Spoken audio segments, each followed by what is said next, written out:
Selamat pagi pemirsa, Lingkar Pagi edisi Kamis 29 Mei 2025 kembali hadir menemani Anda. Bersama saya Anita Nawang, berikut Lingkar Pagi selengkapnya.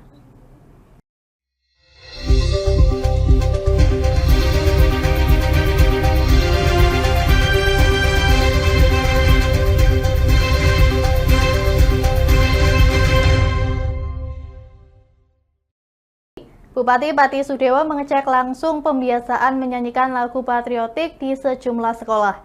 Ia memastikan kegiatan ini berjalan rutin sebagai upaya membentuk karakter nasionalis sejak dini.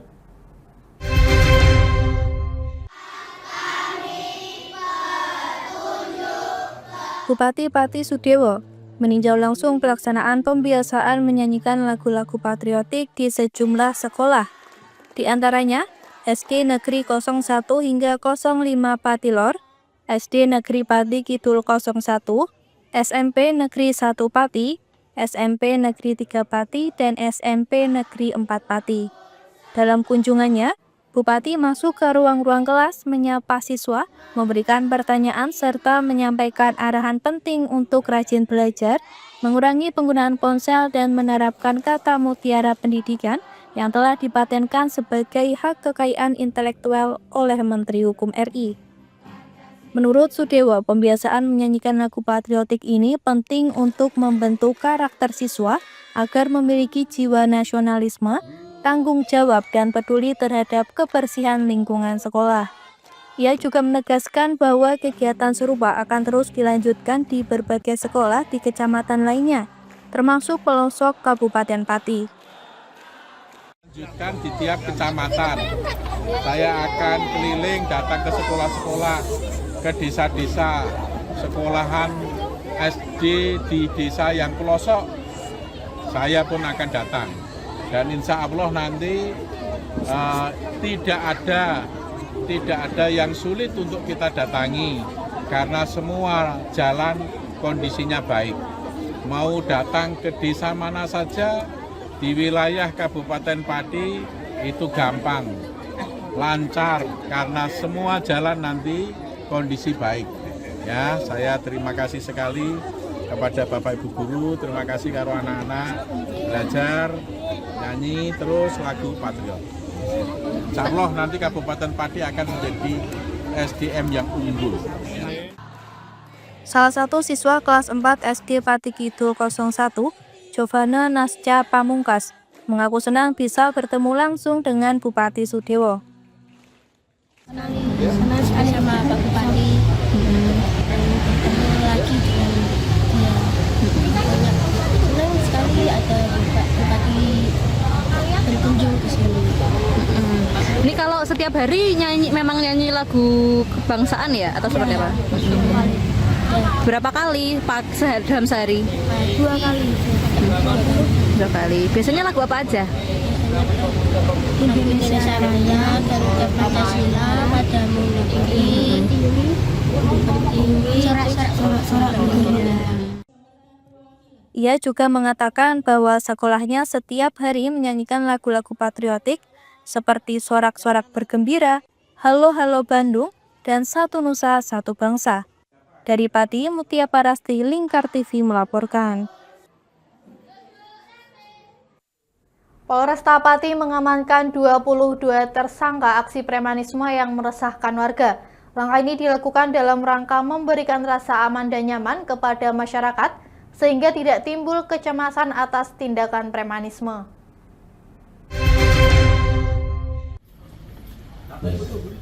Dalam upaya pemberantasan premanisme, Polresta Pati berhasil mengamankan 22 tersangka atas 10 kasus aksi premanisme dalam operasi Aman Candi yang digelar 12 hingga 25 Mei 2025.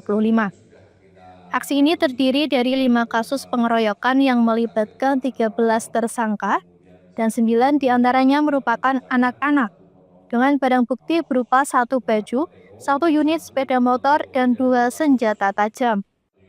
Selain itu, ada 2 kasus pemerasan yang melibatkan 5 orang tersangka dengan barang bukti berupa ponsel dan uang total senilai Rp34.500. Terungkap juga 2 kasus pengancaman oleh 2 tersangka dengan barang bukti berupa tali, juga kasus pencurian dengan kekerasan yang melibatkan 2 tersangka, serta barang bukti berupa senjata tajam dan sepeda motor. Ada beberapa target operasi yang sudah kita capai, yang tentunya masuk di dalam TO dan non-TO. Ya.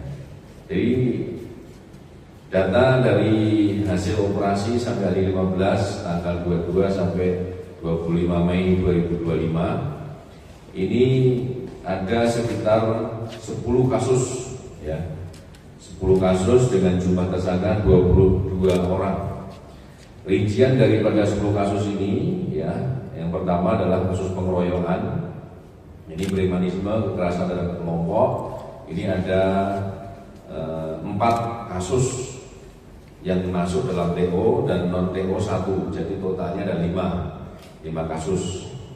Yang barang buktinya antara lain adalah 1 potong baju, 1 sepeda motor, 2 buah senjata tajam jenis celurit, kemudian 4 buah patahan peralon, kemudian 1 bambu, 2 buah patahan gagang sapu, 1 batang kayu jati, 6 buah batu pecahan dan 1 potong kaos bergerak. Dengan jumlah tersangka laki-laki ini 9 orang dan dewasa anak. Saya ulangi, jumlah tersangka dewasa laki-laki 4 dan anak 9. Ya, totalnya ada 13. Ini terkait dengan pengeroyokan kekerasan kelompok. Premanisme. Kemudian yang berikutnya kasus pemerasan. Ini ada 1 yang masuk dalam TO dan 1 non TO. Jadi ada 2 kasus dengan jumlah tersangka 5 orang. Jadi barang buktinya uang 20,5 juta, 1 unit HP dan uang tunai Rp32.000. Ya. Kemudian yang ketiga adalah kasus pengancaman. Ini jumlahnya ada 2 kasus, 1 TO dan 1 non TO. Jumlah tersangkanya ada 2 dengan barang bukti 1 buah topi, 1 buah baju, 5 tali yang terbuat dari plastik digunakan untuk mengikat korban, kemudian 1 batu kali yang sudah diangkat untuk dilempar ke pelapor. Kapolres berharap masyarakat yang mengetahui adanya tindak premanisme dan ancaman untuk segera melapor ke pihak kepolisian. Dari Pati, Mutia Parasti, Lingkar TV melaporkan. Suasana tegang meliputi alun-alun Simpang 7 Kudus saat ratusan pelajar menyaksikan langsung simulasi kecelakaan yang digelar Satlantas Polres Kudus. Melalui aksi nyata di lapangan, para pelajar diajak untuk lebih sadar tentang pentingnya tata tertib berlalu lintas. Senang semua. Kira-kira mau ada kegiatan apa ya? Siapa? Dalam rangka menekan angka kecelakaan yang masih didominasi usia produktif, Satlantas Polres Kudus menggelar simulasi kecelakaan lalu lintas yang menggugah ratusan pelajar SD, SMP hingga madrasah. Simulasi ini menampilkan 15 skenario kecelakaan, mulai dari kesalahan menggunakan sen, bermain ponsel saat berkendara, melawan arus hingga balapan liar. Semua adegan diperagakan personel polisi secara realistis dengan efek benturan dan visual kerusakan kendaraan. Untuk menurunkan angka kecelakaan lalu lintas yang terjadi di wilayah Kudus. Ada berapa kasus kejadian? Selama tahun 2024 sebanyak 1.035 kasus dan untuk tahun 2025 sebanyak kurang lebih 440 kasus. Termasuk angka tinggi. Korban untuk 2025 untuk yang meninggal dunia sebanyak 35 orang. Dan ini sangat tinggi, termasuk 5 besar di wilayah Jawa Tengah. Rata-rata korbannya dan kelalaian di lapangan itu seperti apa? Seperti yang diperagakan tadi, ada yang buka pintu mobil tanpa memperhatikan situasi, terus kemudian ada yang menyeberang berjalan tidak sesuai pada tempatnya atau zebra cross dan lain sebagainya. Dengan praktek langsung ini atau simulasi langsung ini bisa memberikan efek kepada masyarakat khususnya para pelajar, karena mayoritas dari korban laka lantas yang sudah terjadi adalah para pelajar atau masyarakat dalam usia produktif. Data yang dirilis Polres Kudus menunjukkan angka kecelakaan yang cukup memprihatinkan. Sepanjang tahun 2024, terjadi 1.035 kasus kecelakaan dengan 113 orang meninggal dan 1.263 luka-luka. Sebanyak 281 korban diantaranya adalah pelajar. Sementara itu, dari Januari hingga Mei 2025 saja, terjadi 440 kecelakaan yang menyebabkan 35 korban meninggal dan 547 luka ringan. 118 korban diantaranya juga berstatus pelajar. Keselamatan bermula dari kesadaran. Edukasi dini adalah investasi masa depan di jalan raya. Dari Kudus, Fahtur Rahman, Lingkar TV melaporkan.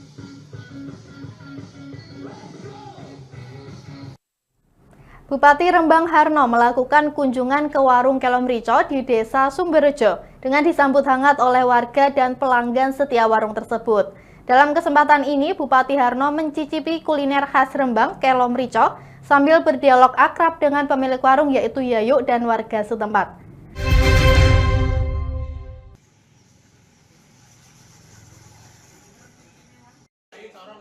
Acara yang dihadiri oleh sejumlah anggota DPRD Rembang, mulai dari Nur Hasan dari Hanura, Joko Suprihadi dari Demokrat, dan Muhammad Imron dari PKB menambah semarak suasana.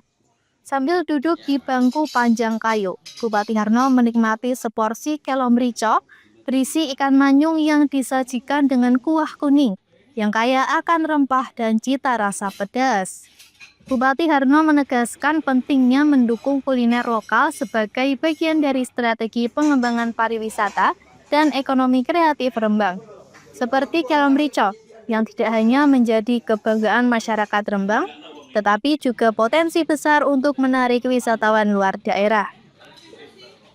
Soal masakan Rembang, khas Rembang ini Pak, Kelom Rico. Rasa khas Rembang, Rembang itu adalah merico manyung, itu sudah legendaris masakan Rembang dan ternyata jos dan mantap. Oke. Yang memberikan khas apa Pak dari merico ini Pak? Ya, di sini, Pak? rasa pedasnya ini sangat mantap. Oke. Ini ya. Khas pesisir Rembang. Termasuk makanan kesukaan Bapak ini ya? Ya, cocok sekali. Suka untuk masakan Rembang, khas Rembang. Support UMKM ya Pak? Iya, betul. Oke. Yuk. Warung Kelom Rico yang sudah beroperasi lebih dari 20 tahun ini menyambut kunjungan Bupati dengan hangat. Bupati Harno yang datang langsung membuat Yayu, sang pemilik warung, sangat senang. Kunjungan ini memberikan semangat baru baginya untuk terus melestarikan masakan khas Rembang. Dari Rembang, Vicky Rio, Lingkar TV melaporkan.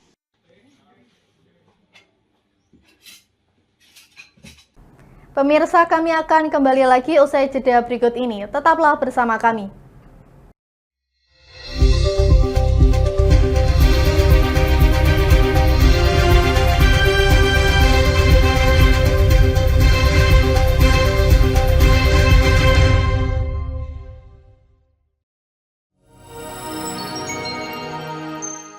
Selain si retinol ini, kalau itu ngomongin retinol, apa sih dok sebenarnya retinol itu? Bagus sih programnya. Yang saat ini ya kayaknya sudah beberapa tahun yang Wah, boleh banget nih ditonton setiap hari. Meanwhile,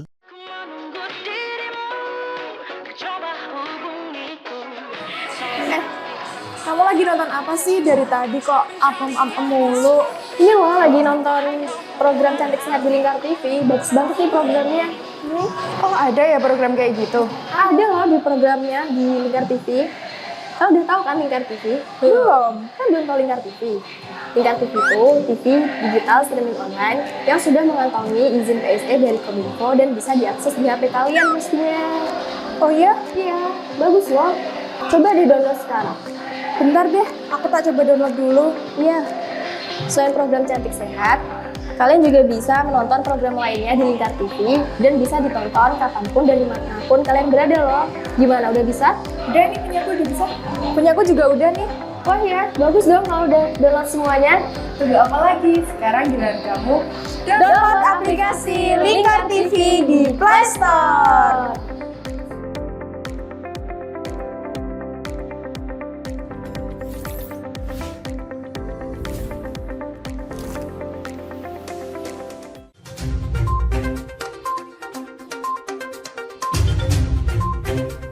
Merangkum semua peristiwa sebagai berita yang penuh fakta.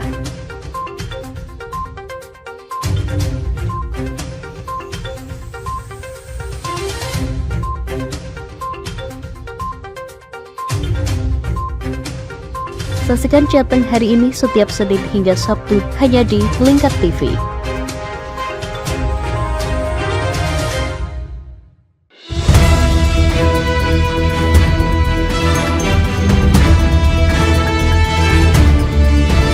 Menemani pagi Anda dengan menyajikan berita nasional dan regional yang dikupas secara akurat dan aktual untuk awali hari. Dalam Lingkar Pagi, setiap Senin hingga Sabtu jam 8 pagi hanya di Lingkar TV.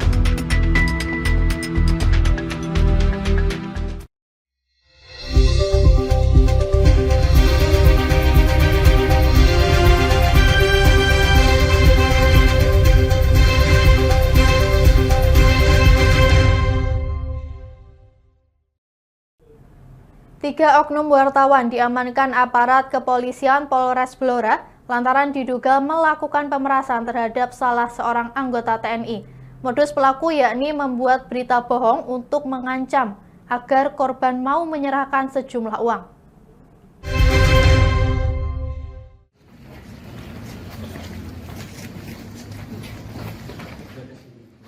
Tiga oknum wartawan media online diamankan Satreskrim Polres Blora saat memeras seorang anggota TNI.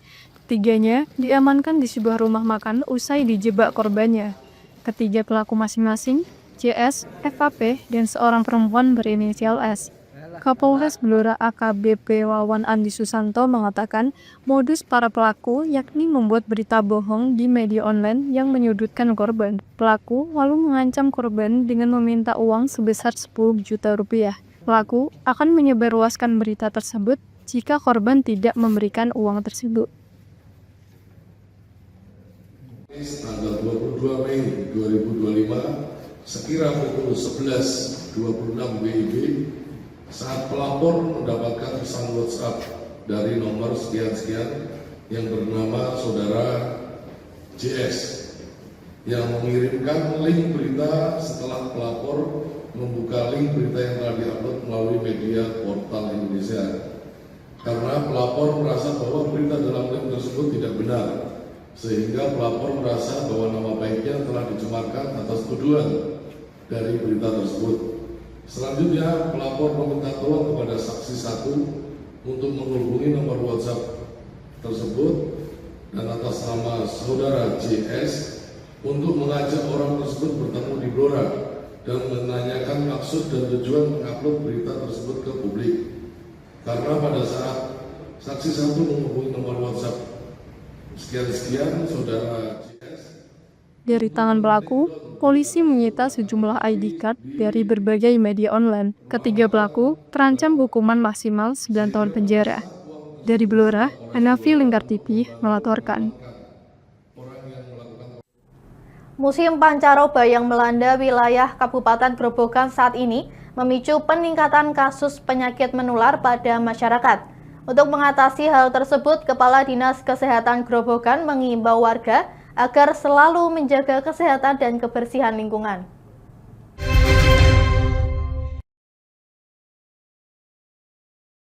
Memasuki musim pancaroba, Kepala Dinas Kesehatan Kabupaten Grobogan, Dr. Jatmiko menyampaikan bahwa penyakit seperti batuk, pilek, hingga demam berdarah dan cikungunya kerap muncul dan menyerang masyarakat. Untuk itu, masyarakat diajak melakukan pembersihan lingkungan dengan memastikan tempat penyimpanan air bebas dari jentik-jentik dan penyakit yang berbahaya. Akan penyakit yang perlu diwaspadai, pancaroba yang jelas, batuk pilek, kemudian adanya ini yang mungkin perlu diwaspadai adalah demam dengue. Demam dengue itu bisa demam dengue berdarah atau demam dengue cikungunya. Kalau demam dengue berdarah berarti kan tanda khasnya disertai nyeri ulu hati, kemudian keringat dingin, kadang sampai mimisan. Tapi kalau yang demam dengue cikungunya itu biasanya tidak sampai berdarah, tapi menimbulkan rasa nyeri atau pegel kemung di sendi-sendi. Dan ini biasanya sampai karena parahnya untuk berjalan mengalami kesulitan karena saking nyerinya. Dr. Jatmiko menegaskan pentingnya pemeriksaan kesehatan sesegera mungkin apabila ada gejala demam berdarah supaya dapat dilakukan penanganan lebih dini. Ia juga mengajak masyarakat untuk saling bahu-membahu dalam menjaga kesehatan lingkungan sekitar demi mencegah hal yang tak diinginkan. Dari Grobogan, Ahmad Abror, Lingkar TV melaporkan. Para pecinta bangunan cagar budaya mendorong agar Benteng William II atau Fort de Olmoting bisa menjadi sebuah museum besar sekaligus galeri berbagai karya seni di Kabupaten Semarang. Pada kegiatan Serawung Benteng, berbagai karya seni foto benteng terdahulu pun dipajang sebagai informasi bahwa sejarah berdirinya benteng yang ada di Ungaran tersebut.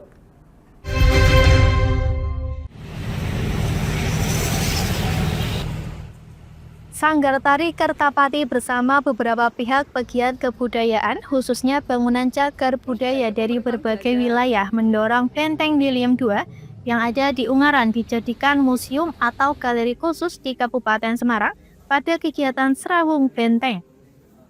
Serawung Benteng tersebut menampilkan pameran sejarah Benteng William II di Ungaran dan juga menampilkan berbagai tarian kolosal, di mana pada kegiatan pameran sejarah Fort de Olmoting William II ini dihadirkan untuk memberikan literasi sejarah yang baik dan benar ke masyarakat mengenai keberadaan benteng.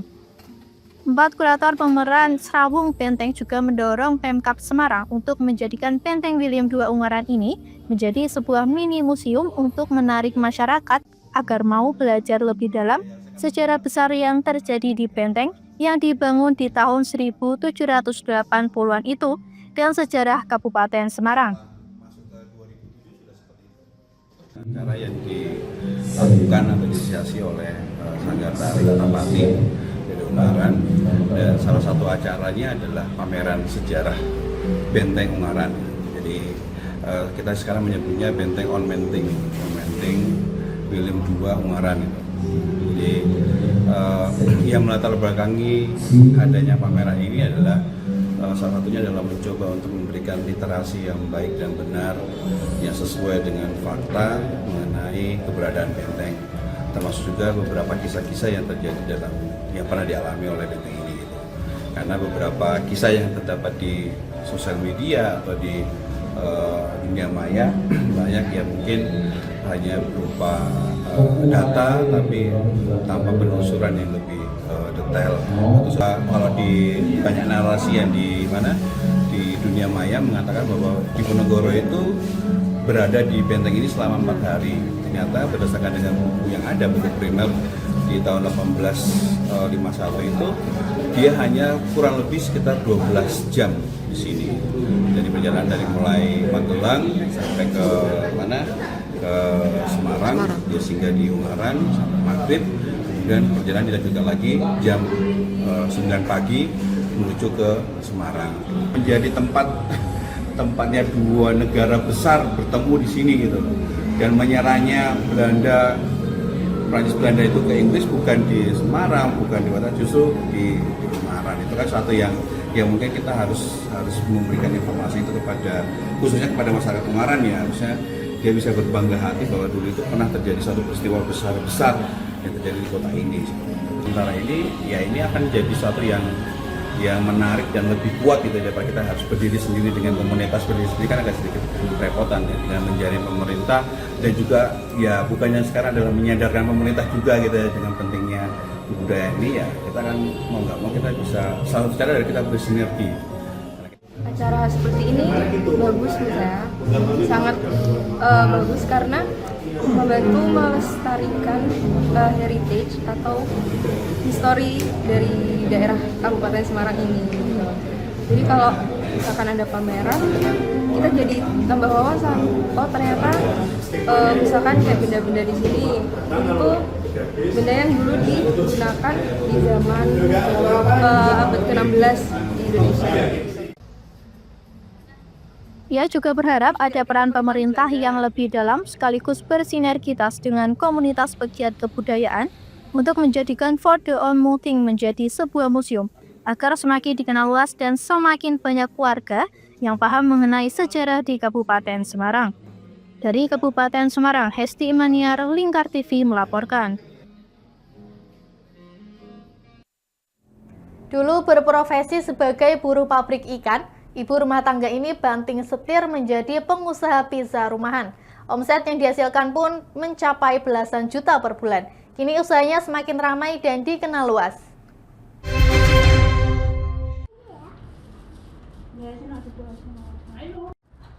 Kisah inspiratif ini datang dari Feni Murdiayanti, warga Kalikitas, Kecamatan Mijen, Kota Semarang, yang kini menggeluti usaha pizza rumahan.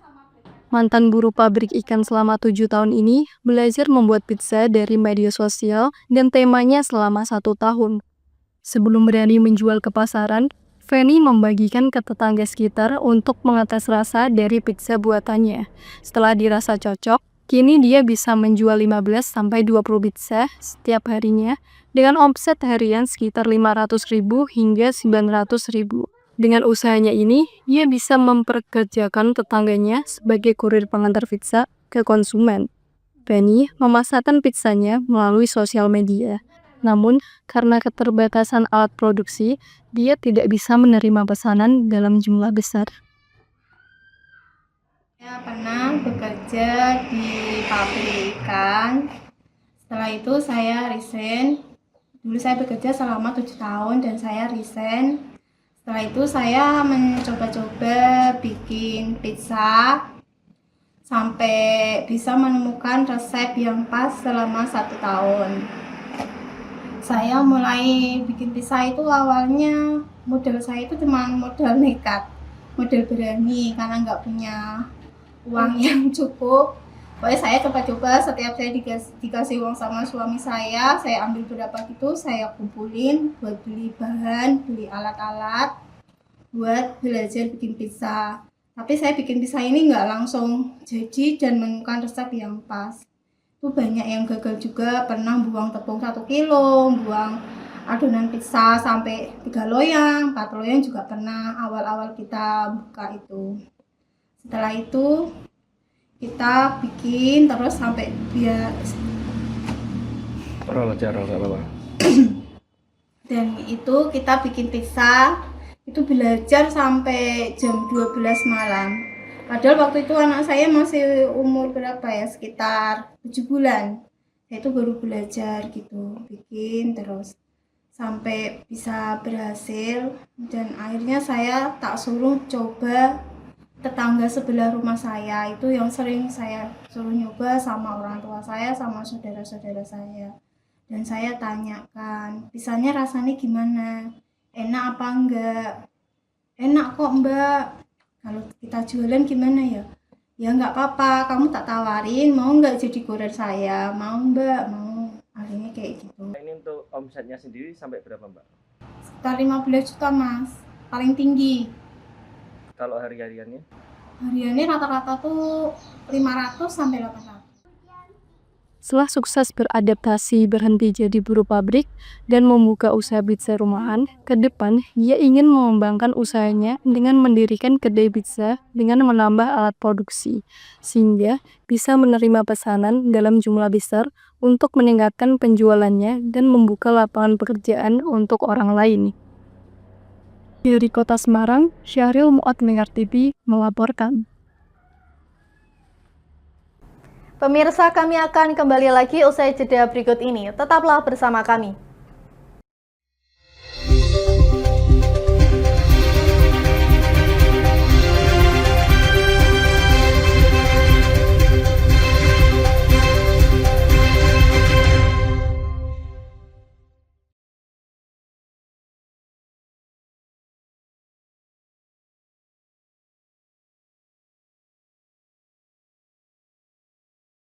programnya. yang saat ini ya kayaknya sudah beberapa tahun yang Wah, lalu. boleh banget nih ditonton setiap hari. Meanwhile,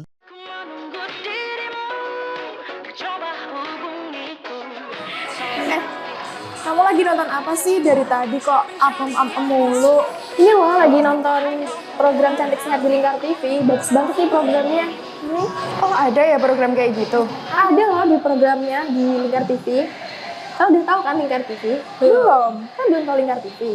Lingkar TV itu TV digital streaming online yang sudah mengantongi izin PSE dari Kominfo dan bisa diakses di HP kalian mestinya. Oh iya? Iya, bagus loh. Coba di-download sekarang. Bentar deh, aku tak coba download dulu. Iya. Selain program Cantik Sehat, kalian juga bisa menonton program lainnya di Lingkar TV dan bisa ditonton kapanpun dan dimanapun kalian berada loh. Gimana, udah bisa? Udah nih, punyaku udah bisa. Punyaku juga udah nih. Wah ya, bagus dong kalau udah download semuanya. Tunggu apa lagi? Sekarang giliran kamu download aplikasi Lingkar TV di Play Store.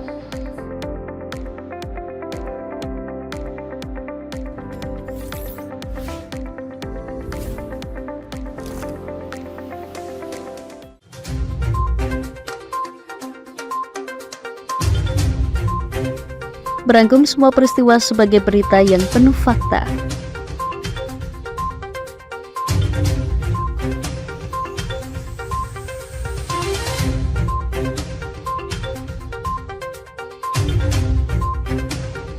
Saksikan Jateng hari ini setiap Senin hingga Sabtu hanya di Lingkar TV.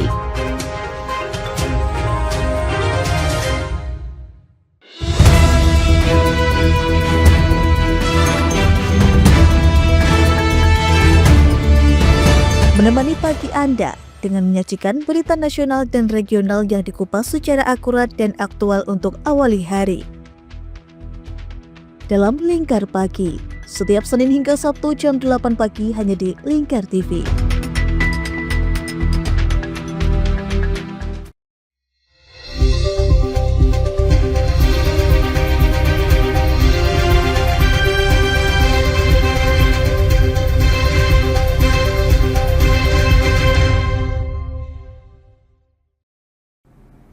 Bupati Temanggung Agus Setiawan marah dan menunjukkan kekecewaannya saat melakukan inspeksi mendadak di salah satu kantor desa. Ia mendapati bahwa kantor desa tersebut sepi dan pelayanan masyarakat belum dimulai. Sanksi turut disiapkan jika dalam 60 hari ke depan tidak ada pembenahan di kantor tersebut.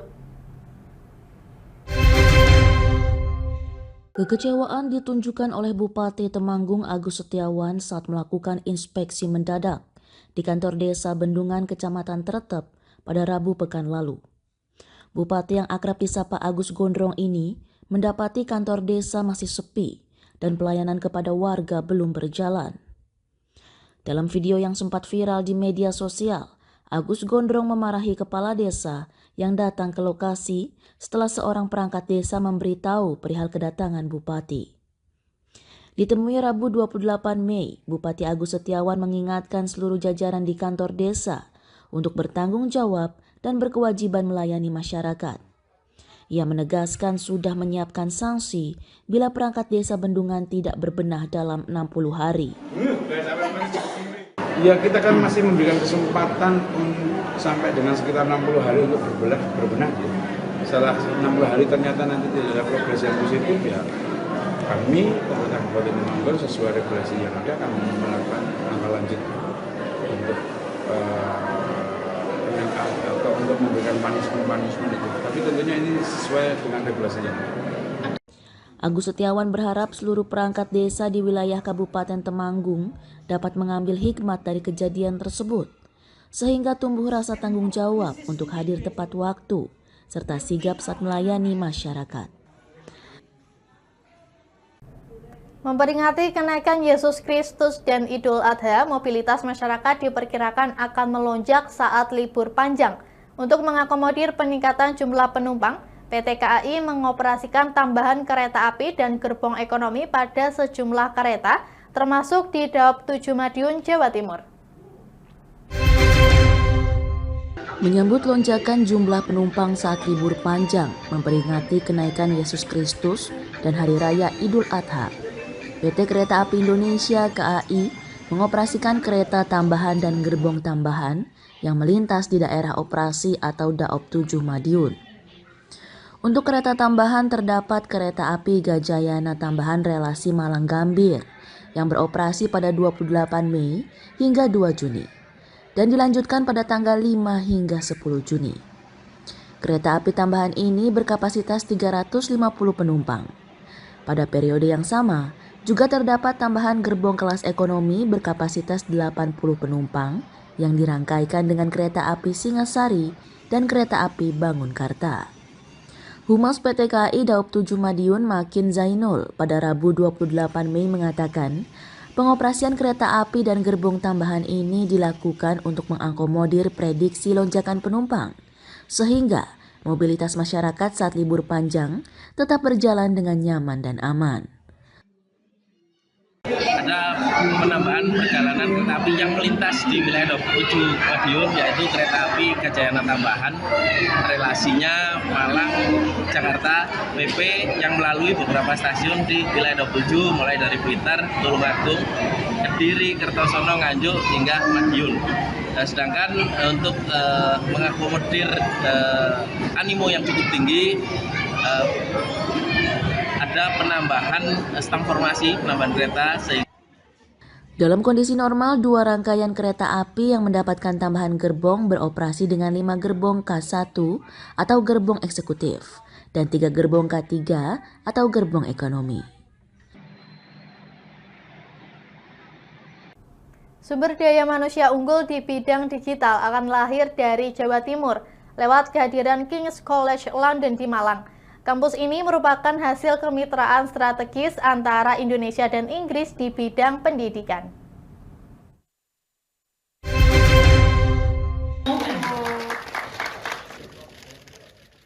Pemerintah Provinsi Jawa Timur mendukung penuh keberadaan King's College London yang terletak di kawasan ekonomi khusus KEK Singasari, Kabupaten Malang, Jawa Timur. King's College London, yang merupakan salah satu perguruan tinggi terkemuka dunia asal Inggris, resmi diluncurkan pada Rabu 28 Mei oleh Wakil Menteri Pendidikan Tinggi, Sains dan Teknologi, Fauzan, bersama Gubernur Jawa Timur, Hovifah Indar Parawansa. Kehadiran kampus ini diharapkan menjadi lompatan besar dalam peningkatan kualitas dan keunggulan sumber daya manusia Indonesia, khususnya di sektor ekonomi digital. Wamen Fauzan menilai keberadaan kampus ini menjadi langkah strategis dalam menyiapkan generasi emas Indonesia 2045. Ini adalah bagian dari upaya pemerintah Jawa Timur dalam rangka untuk meningkatkan kapasitas intelektual, kapasitas SDM khusus yang ada di Jawa Timur pada khususnya dan umumnya SDM yang ada di Indonesia. Tentu kita tahu semua kenapa ini hadir dalam rangka untuk memberikan kontribusi menyiapkan generasi menyongsong Indonesia emas. Maka kita bersyukur dan berterima kasih, ini cara kita mencangkok SDM-SDM berkualitas dengan 40 ranking dunia. Ini kalau tidak dicangkok, kita tidak bisa membayangkan kapan kita akan mendapatkan capaian-capaian academic achievement seperti yang dibutuhkan hari ini, baik di Indonesia maupun di dunia. Sementara itu, Duta Besar Inggris untuk Indonesia dan Timur Leste, Dominic Jermain, menyebut bahwa program master yang ditawarkan di kampus ini sangat relevan dengan bidang digital ekonomi dan digital future. Salah satu program studi pascasarjana yang ditawarkan oleh KCL Singasari adalah ekonomi dan masa depan digital. Jurusan ini sejalan dengan visi Singasari sebagai pelopor kawasan ekonomi khusus digital di Indonesia. Kehadiran King's College London juga menjadi simbol kemitraan strategis antara Indonesia dan Inggris, khususnya di bidang pendidikan tinggi. Diharapkan, kawasan ekonomi khusus Singasari akan terus berkembang sebagai pusat ekonomi digital dan pendidikan global.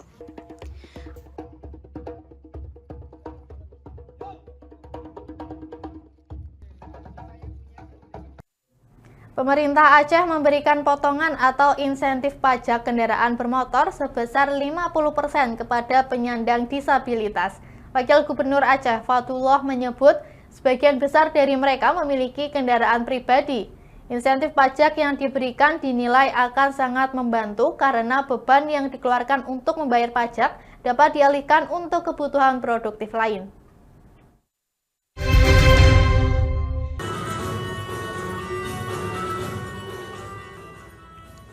Pemerintah Aceh memberikan potongan atau insentif pajak kendaraan bermotor sebesar 50% kepada penyandang disabilitas. Selain meringankan beban, insentif pajak yang diberikan juga untuk memenuhi hak penyandang disabilitas. Wakil Gubernur Aceh, Fadlullah, saat launching inovasi layanan kesamsatan Aceh dan insentif pajak kendaraan bermotor bagi penyandang disabilitas di Banda Aceh pada Selasa 27 Mei menyebut, sebagian besar penyandang disabilitas di Aceh memiliki kendaraan pribadi, baik untuk kebutuhan transportasi maupun kegiatan usaha. Potongan ini dinilai akan sangat membantu. Beban yang dikeluarkan selama ini untuk membayar pajak dapat dialihkan untuk kebutuhan produktif lain, sehingga dapat meningkatkan taraf hidup. Tadi sudah dipaparkan, mereka mendapatkan pengurangan pajak 50% untuk mereka yang disabilitas. Pasti, karena seluruh disabilitas mempunyai hak yang sama. Saya sangat terbantu ya, apalagi ada potongan pajak 50% kan. Iya, kendaraan bermotor roda 3. Bisa untuk apa Bang? Roda motor bisa menggunakan apa untuk kerja atau untuk kerja, untuk aktivitas sehari-hari kan. Data Dinas Sosial Aceh tahun 2025 menunjukkan jumlah penyandang disabilitas yang ada di Serambi Mekah mencapai 20.000 jiwa.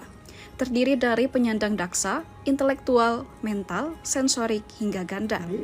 Para penyandang disabilitas yang nantinya ingin membayar pajak kendaraan cukup membawa surat tanda kendaraan bermotor juga kartu tanda penduduk, baik ke kantor Samsat di daerah masing-masing maupun ke layanan Samsat drive-thru.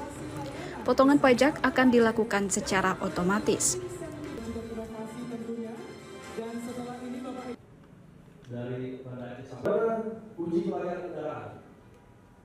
Pemirsa, kami akan kembali lagi usai jeda berikut ini. Tetaplah bersama kami.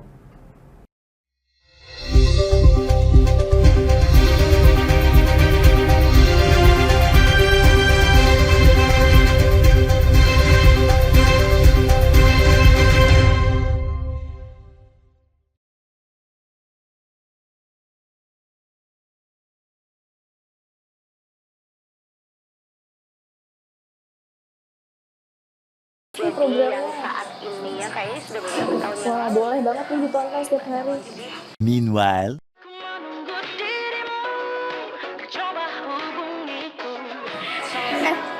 Kamu lagi nonton apa sih dari tadi kok apem-apem mulu? Ini loh lagi nonton program Cantik Sehat di Lingkar TV. Bagus banget nih programnya. Oh ada ya program kayak gitu? Ada loh di programnya di Lingkar TV. Kau udah tahu kan Lingkar TV? Belum. Kan belum tahu Lingkar TV. Lingkar TV itu TV digital streaming online yang sudah mengantongi izin PSE dari Kominfo dan bisa diakses di HP kalian mestinya. Oh iya? Iya, bagus loh. Coba di-download sekarang. Bentar deh, aku tak coba download dulu. Iya. Selain program Cantik Sehat, kalian juga bisa menonton program lainnya di Lingkar TV dan bisa ditonton kapanpun dan dimanapun kalian berada loh. Gimana, udah bisa? Udah nih, punyaku udah bisa. Punyaku juga udah nih. Oh iya, bagus dong kalau udah download semuanya. Tunggu apa lagi? Sekarang giliran kamu download aplikasi Lingkar TV di Play Store.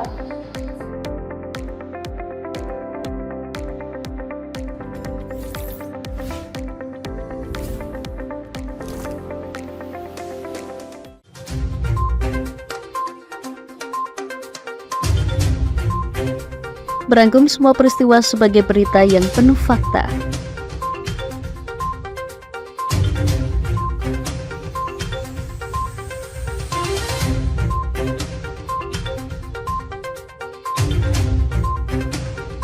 Saksikan Jateng hari ini setiap Senin hingga Sabtu hanya di Lingkar TV.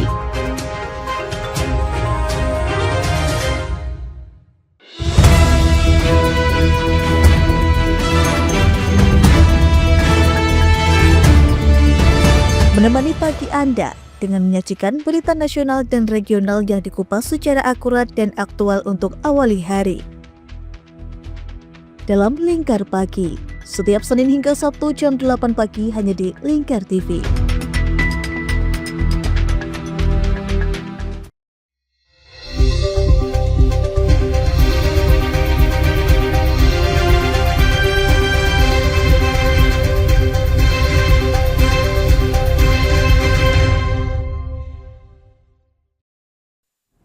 Badan Pengendalian dan Pengawasan Mutu Hasil Kelautan dan Perikanan atau BPP MHKP Provinsi Kepulauan Bangka Belitung memberikan bimbingan teknis atau BIMTEK penanganan ikan di atas kapal bagi nelayan di Pangkal Pinang pada Rabu 28 Mei lalu. Kegiatan tersebut diikuti 100 nelayan baik secara daring maupun luring agar para nelayan memahami cara penanganan hasil tangkapan sehingga memiliki mutu yang sesuai dengan standar internasional.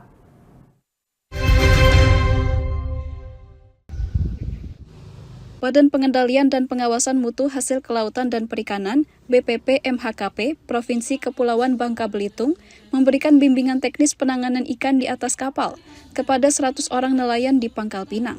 Kegiatan yang diadakan secara daring dan luring pada Rabu 28 Mei ini diisi dengan materi terkait menjaga rantai dingin kapal, menghindari kontaminasi mikroorganisme, hingga penanganan hasil tangkapan oleh awak kapal. Kepala BPP MHKP Provinsi Kepulauan Bangka Belitung, Dedi Arif Hendrianto, mengatakan bimbingan teknis ini dapat mendorong hasil perikanan nelayan berpeluang mengisi pasar ekspor. Sebab penanganan ikan di atas kapal merupakan salah satu syarat penerbitan sertifikat penjaminan mutu yang menjadi standar pasar internasional.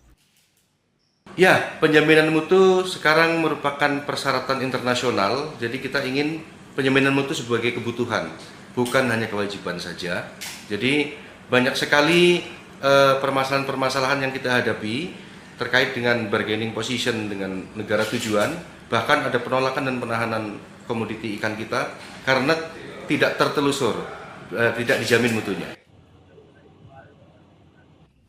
Bimbingan teknis yang dijalankan oleh BPP MHKP ini setidaknya dapat digunakan oleh para nelayan untuk menjaga kualitas hasil tangkapan dengan baik sehingga mampu mendongkrak nilai jual dan membawa dampak pada peningkatan kesejahteraan nelayan.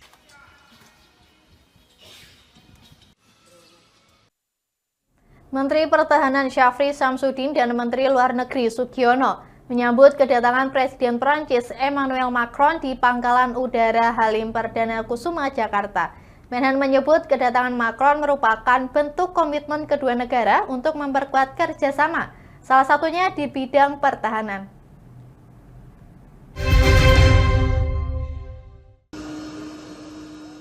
Presiden Prancis Emmanuel Macron didampingi Ibu Negara Prancis Brigitte Macron tiba di Pangkalan Udara Halim Perdana Kusuma, Jakarta pada Selasa malam 27 Mei 2025. Kedatangan Macron disambut oleh Menteri Pertahanan Syafri Samsudin, Menteri Luar Negeri Sugiono, dan Wakil Gubernur DKI Jakarta Rano Karno. Sejumlah pasukan jajaran kehormatan dan atraksi tarian dan musik tradisional khas Betawi turut mewarnai prosesi penyambutan orang nomor 1 di Prancis itu. Dalam kesempatan tersebut, Menhan Syafri mengatakan kunjungan Macron ke Indonesia untuk memperkuat kerjasama kedua negara, salah satunya di bidang pertahanan. Hal senada juga diungkapkan Macron, di mana kedatangannya sebagai bentuk persahabatan yang strategis. Kita akan menandatangani LOI besok sama-sama dengan para menteri yang lain. Intinya adalah kita akan kembangkan kerjasama di bidang pertahanan antara Indonesia dan Prancis, khususnya untuk alutsista strategis. And now with my wife and my delegation, we are extremely happy to be here in Indonesia. I do thank the Minister of Defense, and I'm very excited to meet again with my brother, President Prabowo. He's a great friend of mine, and the relationship with your country is a very strategic and friendly one. Presiden Prabowo Subianto dijadwalkan menerima langsung kunjungan kenegaraan Presiden Macron di Istana Merdeka Jakarta pada Rabu 28 Mei. Selanjutnya keduanya akan melakukan lawatan ke Akademi Militer Magelang, Jawa Tengah. 4 pesepak bola keturunan Indonesia asal Belanda diajukan untuk naturalisasi. Pengajuan ini dilakukan dalam rapat Komisi 10 DPR RI bersama Kemenpora dan PSSI sebagai bagian dari upaya memperkuat tim Garuda Pertiwi di level internasional. 4 atlet sepak bola keturunan Indonesia asal Belanda diajukan naturalisasi guna memperkuat tim nasional sepak bola putri. Wakil Menteri Pemuda dan Olahraga Taufik Hidayat dalam rapat kerja dengan Komisi 10 DPR RI di Kompleks Parlemen Senayan, Jakarta, Senin 26 Mei menjelaskan, permohonan ini diajukan berdasarkan sejumlah regulasi kewarganegaraan dan olahraga, serta pertimbangan kebutuhan nasional. Keempat pemain tersebut yakni Felicia Victoria, Iris Yoska, Isa Gusce, dan Emily Julia Fredrika. Diketahui memiliki garis keturunan Indonesia dari orang tua dan nenek mereka. Kami juga dari pihak pemerintah akan terus mendorong dan memfasilitasi segala bentuk dukungan tidak hanya untuk sepak bola, melainkan cabang olahraga lain demi terciptanya prestasi di bidang olahraga. Kami akan fokus pada pembudayaan olahraga, peningkatan prestasi, dan mengembangkan industri olahraga agar Astacita dapat terwujud. Adapun pengajuan naturalisasi ini diawali dari permintaan resmi Ketua Umum PSSI Erick Thohir yang melihat pentingnya peningkatan kualitas dan kedalaman skuad tim nasional wanita. Erick menegaskan PSSI memiliki target kesetaraan antara pengembangan sepak bola pria dan wanita, dengan naturalisasi ini menjadi salah satu strategi memperkuat timnas putri yang saat ini sedang bersiap untuk kualifikasi AFC Women's Asian Cup 2026. Saya terus terang terharu dan bangga karena memang perjalanan 2 tahun membangun tim nasional perempuan ini tidak mudah karena selalu kita di-challenge, talentanya tidak ada, kompetisinya tidak ada, tapi kita bisa membuktikan tadi sama Bu Vivin, tentu ini kebetulan pimpinan sepak bola wanita yang ada di Exco, bahwa ya kita mesti fight terus, dan terbukti setelah 2 tahun sekarang kita punya talenta sudah 16.000 sekarang yang di grassroots. Di 16 provinsi. Keempat atlet tersebut diharapkan memperkuat timnas dalam sejumlah agenda internasional, baik jangka pendek hingga 2029 maupun jangka panjang menuju FIFA Women's World Cup 2035. Naturalisasi ini dilakukan melalui jalur prestasi sesuai dengan ketentuan undang-undang dan status FIFA, serta mereka juga dinilai memenuhi syarat untuk mengajukan eligibility kepada FIFA setelah resmi menjadi WNI. PSSI berharap langkah ini menjadi awal bagi sejarah baru Timnas Putri Indonesia untuk bersaing setara dengan negara-negara besar Asia, serta menciptakan prestasi di level dunia.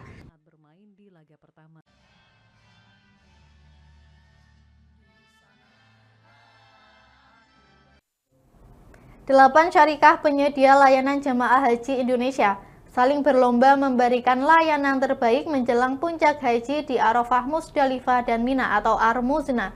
Dirjen Penyelenggaraan Haji dan Umroh Kemenak RI Hilman Latif memeriksa langsung persiapan dan layanan tambahan dari masing-masing syarikah untuk memastikan semua layanan tersedia dengan baik. Otoritas Arab Saudi telah menetapkan 8 syarikah sebagai penyedia layanan untuk jamaah calon haji Indonesia yang berangkat ke Tanah Suci di tahun 1446 Hijriah ini. Menjelang puncak haji yang akan berlangsung di Arafah, Musdalifah, dan Mina atau Armusna, tercatat 60 markas dari 8 syarikah yang bertugas di kawasan Arafah. Untuk memastikan layanan berjalan dengan baik, Direktur Jenderal Penyelenggaraan Haji dan Umroh Dirjen PHU Kementerian Agama Hilman Latif secara intensif mendatangi tenda-tenda di Arafah dan Mina.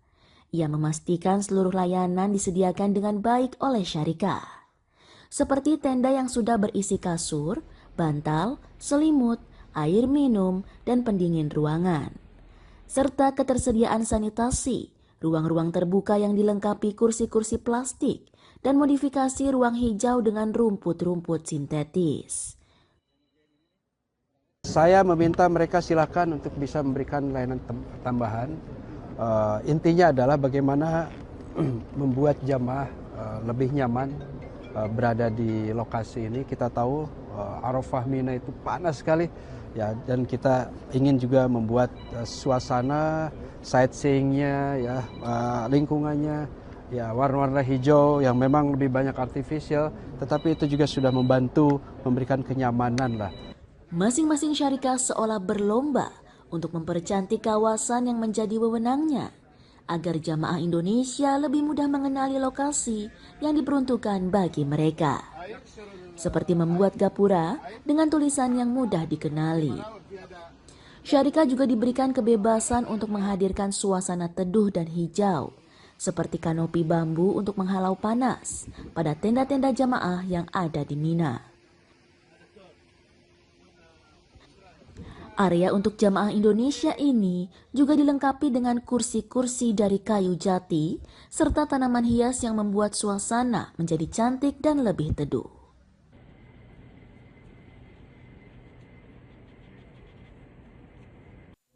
Demikian Lingkar Pagi kali ini. Saksikan Lingkar Siang setiap Senin sampai Sabtu pukul 13 waktu Indonesia Barat hanya di Lingkar TV. Saya Anita Nawang, selamat pagi dan sampai jumpa.